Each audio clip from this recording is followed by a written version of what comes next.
Avis, and this morning I'm going to demonstrate how to make a recipe of English toffee. I've made hundreds of recipes of English toffee in my life, and everybody seems to love it. I've taught it to classes. I've taught my nieces how to make it as gifts for teachers and neighbors and whatever. It's a very low-cost gift that everybody loves. So why don't we begin?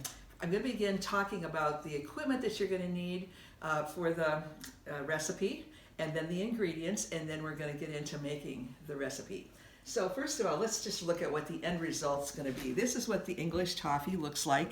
It can be cut up in pieces any size you want, but it's toffee with chocolate on top, and we'll talk about that. And this is what the pan will look like in the end this morning as we make it. So that's the end result. Now the equipment. First of all, you need a really good pan in order to make the toffee. I have had these pans for over 50 years. They're aluminum, they're stainless steel clad aluminum, and they're heavy enough. And this doesn't look like it's been around that long, but they're amazing pans that were made by the salesman. Back when I was in college, I think I paid $5 a month forever to get them, but I've really enjoyed them. So that's the first thing. You're going to need a spoon, and I use wooden spoons. This has obviously been around the block a lot, but it's been used for years. Wooden spoons. You're going to need a measuring tablespoon, and any kind will do. And then we talked about the pan. I use metal pans. You can use glass if that's what you have. It doesn't matter, but it needs to be a 13 by 9 pan. And we're going to butter that pan, which I have done, but we'll talk about that as we get into the ingredients. So, what do you have to have in the house in order to make English toffee? So first of all, you need butter. And I use real butter. It's salted, and it needs to be cold. And so the butter I'm going to use this morning is still in the fridge, and we'll take that out. You need an extra stick of butter too, because you need that to butter your pan. And so that's how I do it. I just use it in the stick, and I'll show you that in a second. Second, we need almonds, and these are slivered almonds, not sliced. And I get these at an Aldi's. You can get them anywhere, just so that you have a cup of those. Next, you're going to need white sugar, and I have some there. That you're going to need light Karo syrup, just a tablespoon. Water, which you can get from obviously the faucet, and then a large bar of chocolate. And my favorite is Hershey's, and I've tried fancy chocolates, but this is my best, and it does the melting I want it to do, and it tastes good. And this is a bar that's 7.56 ounces, and you can get those at the grocery store. So that's our ingredients. Let's get into the process. First of all, you can do this while the toffee is cooking, but I do it up front, and I butter my pan. That's why I have this extra stick of butter. And the stick of butter is good because it can get into the corners of this pan. I've already done a little bit of greasing of the pan, but just get it into the edges, and so that your toffee will come out when it's hard and ready to crack up.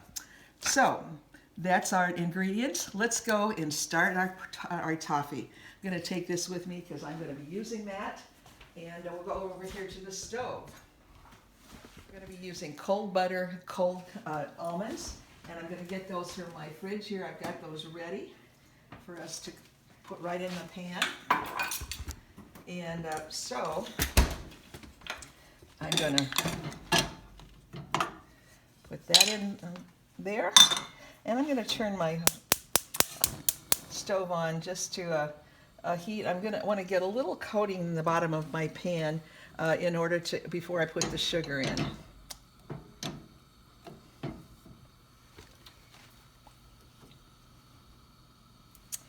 We'll just, and I say cold because we need this process up front is so important to integrate the butter and the sugar so that it doesn't separate, that it truly works together. And you'll see what that looks like as we cook it here. It's melted enough that I'm going to put in the rest of the ingredients. So I'm going to put in my cup of sugar, white sugar, and then my cup of the almonds. And then we'll just let that the butter and all melt a little bit, and we're going to be stirring this continually. Yep, that's a good heat. It's not high, not even medium, but rather a low to medium.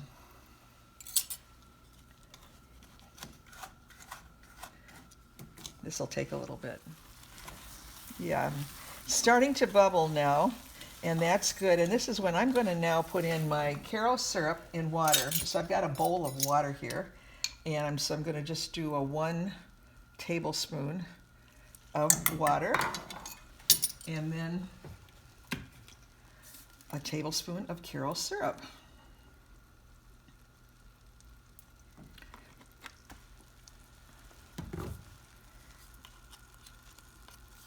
Okay, I'll just put that over here in the sink.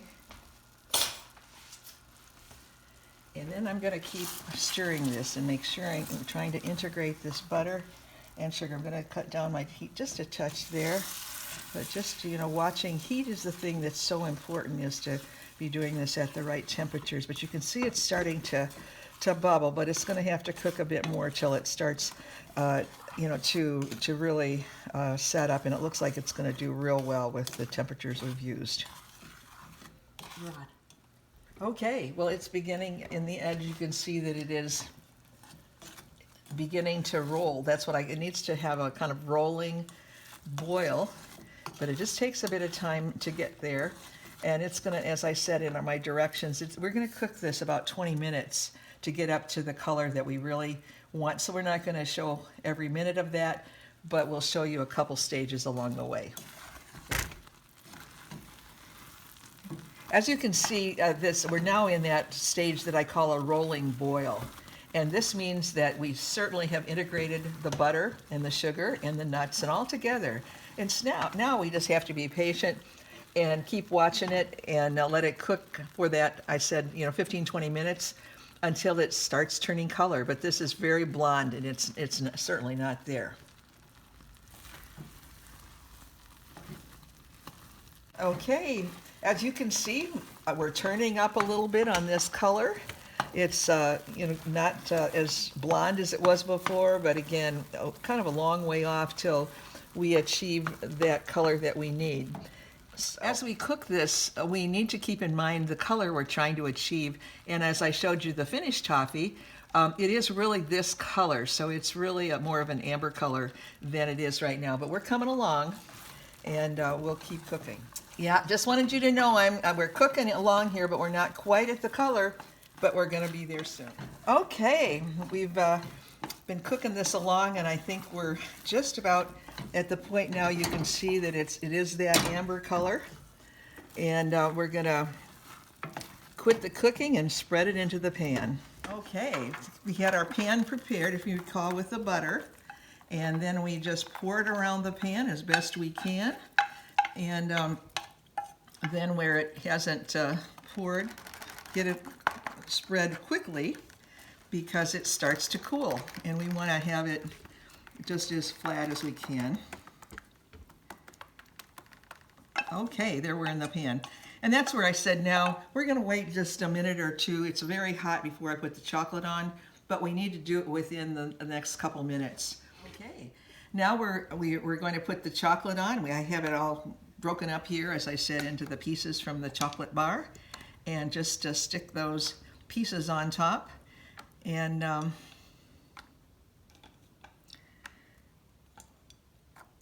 no systematic way, but just cover it as much as you can, and you've got that's complete.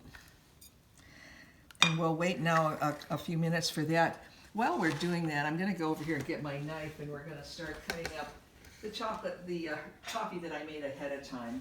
And I use just a paring knife to cut it up, and it's been sitting here that many hours, but see how that looks just like that toffee. And there's no perfect way to do this. Sometimes I do it in half so that I don't have it all in the pan. You don't have to do that, but you can see that it cracks. Okay, as you can see, it just cracks because if you had not integrated the butter and sugar originally and didn't cook it long enough, it would be more taffy-like and it wouldn't break up. So that's why it's so important to cook it long enough that it will actually crack, as I'm doing here. But, you know, crack it up. You know, maybe you want to taste a little bit. Is this any good? Tastes just like the toffee every time. So you go on, and that's how it goes. Okay, I'm looking at our pan with the chocolate. It's not ready yet because as you look, it's getting glossy around the edges here, but the center is still not glossy, which means it's hard and it won't be spreadable. So we wait that, I say 3 to 5 minutes. Okay, as you can see now, our chocolate is all glossy on top. That means we're ready to spread, and you need it to be that glossy. And I have to tell you, I did put this on a rack here on my counter. Even though I have granite, I guess I'm fussy, but I don't know what your counters are. But it's good to protect the surfaces because this is very hot when we put it into the pan. Spread it around here, get an even coat of chocolate so it's on every bite.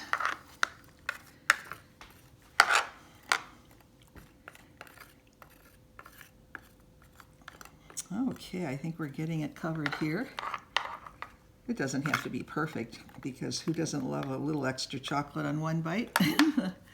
But I think that size of bar does a really good job in providing enough chocolate for it all.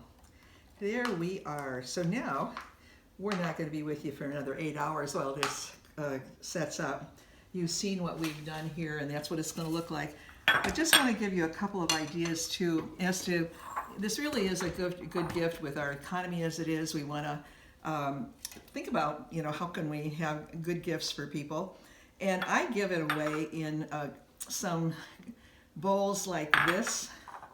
And you know where I get them? I get them at resale shops for the most part. Sometimes an antique shop. But people love that, and they get a bowl, and then I put it into a plastic.